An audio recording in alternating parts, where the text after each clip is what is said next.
Welcome to our Trump Briefing Show. Today, we're diving into some hot international headlines that are shaking up the global stage.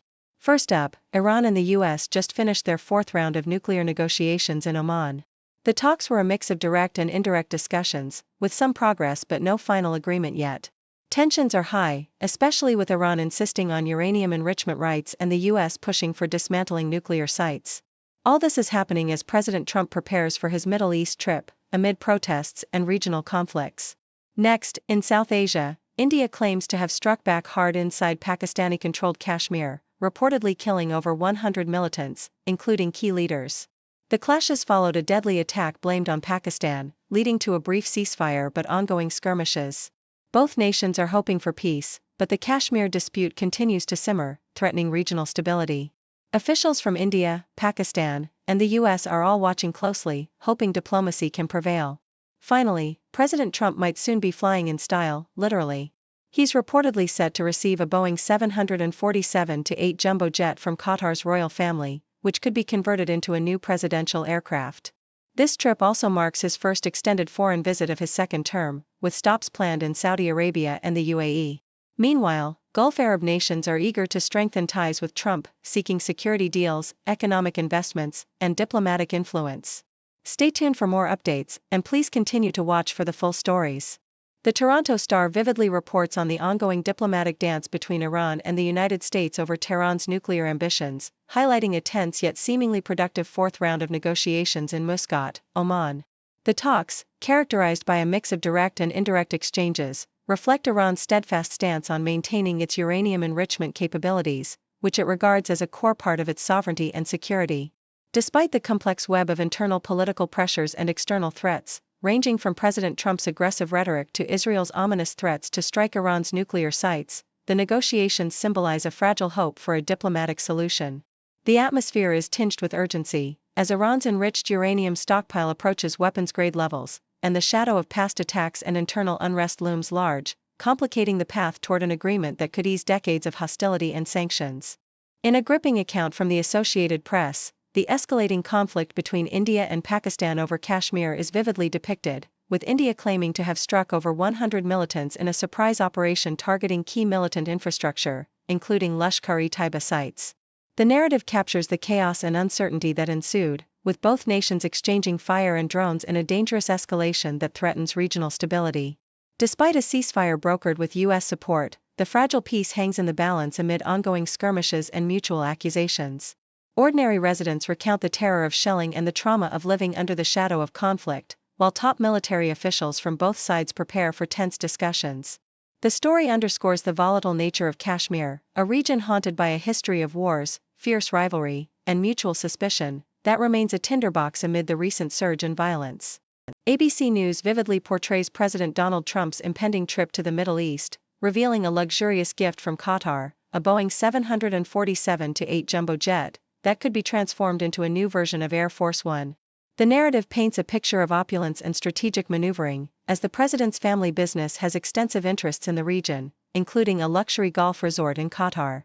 The potential acceptance of this lavish gift raises questions about legality and ethics, given the emoluments clause, yet officials argue it could be converted into a functional presidential aircraft, albeit with limitations compared to existing models. The story captures the intersection of diplomacy, personal interests, and national security, as Trump's visit aims to bolster alliances and showcase American influence, all while navigating the complexities of military readiness, technological upgrades, and the ongoing delays in modernizing the iconic Air Force One fleet.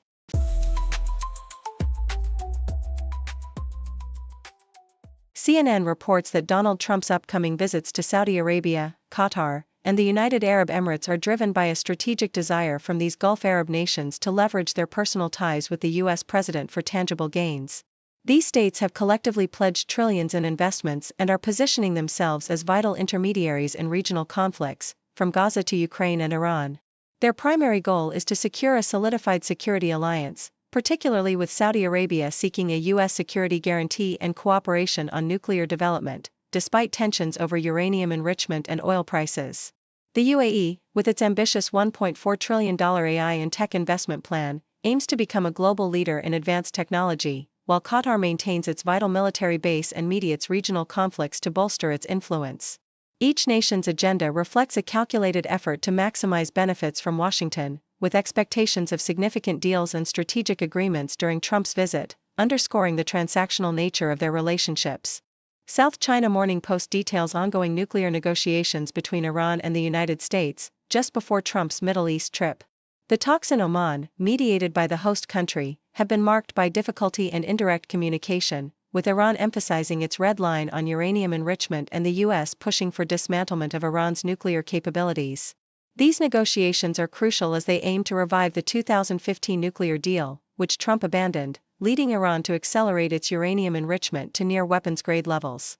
Meanwhile, Iran faces domestic unrest over economic hardships and social issues, compounded by sanctions and political tensions. The timing of these negotiations is critical, with a 2-month deadline set by Trump, and the potential for escalation remains high amid threats from Israel and ongoing regional conflicts. The fragile talks highlight the complex interplay of diplomacy, regional security concerns, and internal pressures, all under the shadow of Trump's impending Middle East tour. Nikkei Asia reports that Chinese President Xi Jinping will address Latin American and Caribbean nations at the China-CELAC Forum, marking the fourth ministerial meeting since its inception in 2014.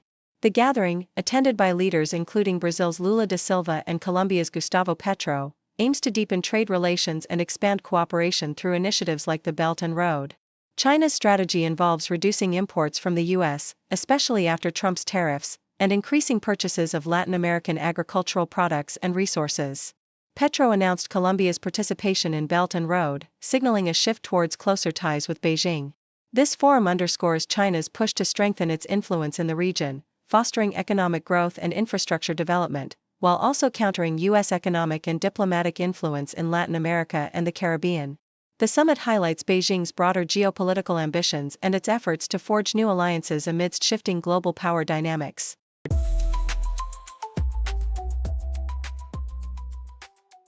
The Toronto Star vividly depicts the tense and complex negotiations between Iran and the United States over Tehran's nuclear ambitions, taking place in Muscat, Oman. Despite the challenges, the talks are described as both indirect and direct, with Iran emphasizing that its right to enrich uranium is non-negotiable, citing the blood of nuclear scientists and national pride. Meanwhile, U.S. officials, under the shadow of President Trump's threats of military action, push for dismantling Iran's enrichment facilities, highlighting the fragile balance of diplomacy and the ever-present threat of conflict.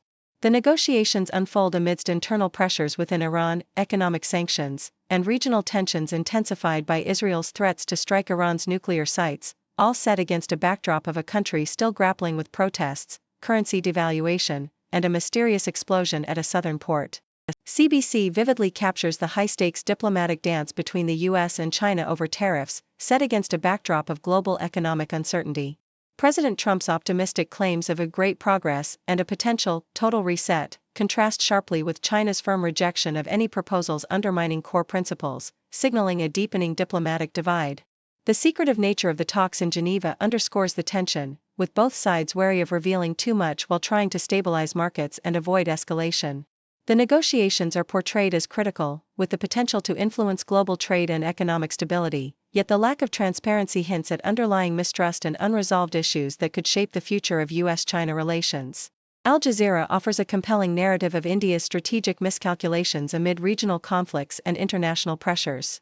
In a display of apparent strength, India launched a military operation against Pakistan, supported by French Rafale jets, but quickly faced setbacks as Pakistan claimed to have shot down Indian jets with Chinese-backed ISR support. The incident exposed India's overconfidence and limited military preparedness, especially in the face of China's increased military support to Pakistan. The article underscores how India's aggressive posturing has backfired, revealing its vulnerabilities and the limits of its regional dominance. As tensions escalate, the piece warns that continued conflict and brinkmanship threaten to destabilize South Asia, urging restraint and wise decision-making to prevent a spiral into broader geopolitical turmoil that could devastate millions in a region already plagued by poverty and unrest.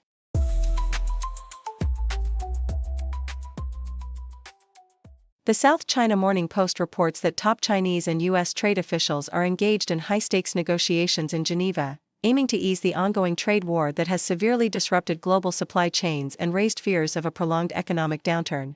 Despite 8 hours of closed-door talks and ongoing discussions on Sunday, no agreement has been reached, with both sides maintaining firm positions,